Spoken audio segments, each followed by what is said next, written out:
Une lecture à deux voix et qui est plutôt narrative. C'est une lecture narrative d'abord.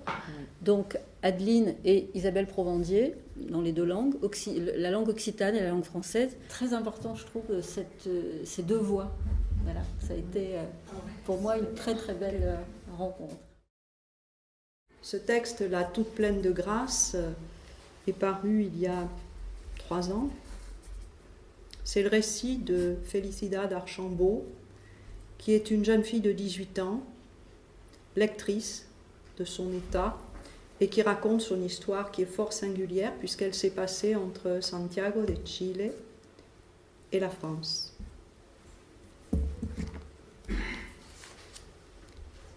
Je m'appelle Félicidad Archambault.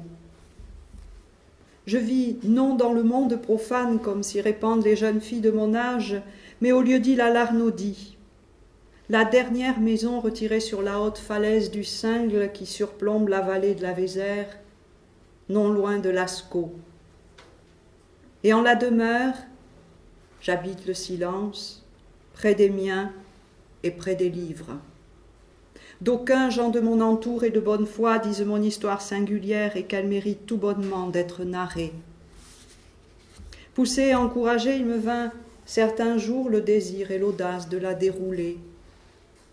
Ainsi, l'ai-je ici déployée en un livret dans lequel je me contente de la donner à ce que je crois telle qu'elle me vint, sans phare ni grimace.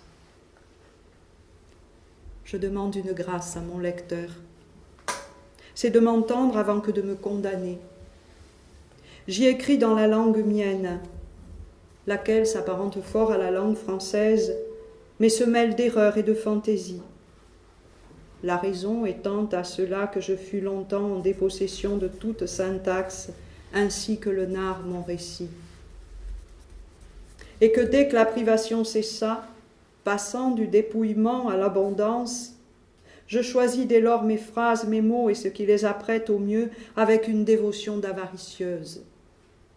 Une voracité d'enfant qui connut la famine sans recours, la craint continuellement, n'a de cesse de s'empiffrer et commet exagération, faux pas et maladresse.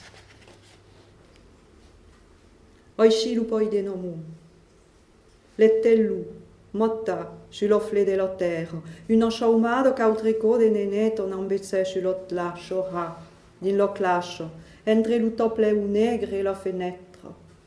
Un pu, che l'uritzen l'utuche del ca dello trico de coudrier.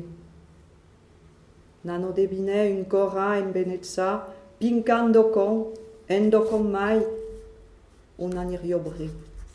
Li cromavano fredelu, che rolum, gondi per il lailumunde. O chi connaît l'ancisciara, l'oligio, esci, chigliado sull'omunnau del munde.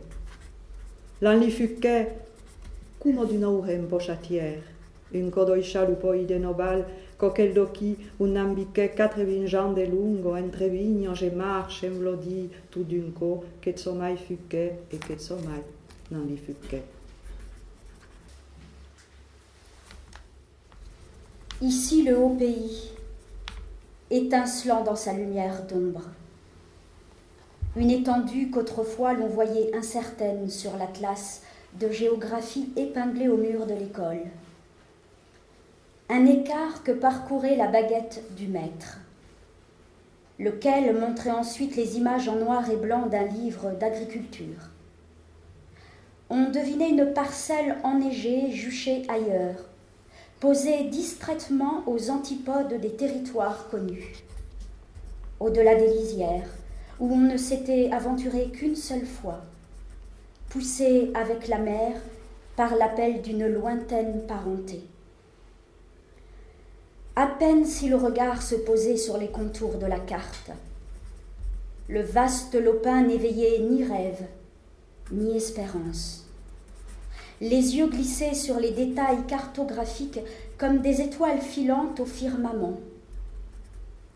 Il y faisait un froid de loup. Il y régnait une misère noire. On ne retournerait pas là-haut.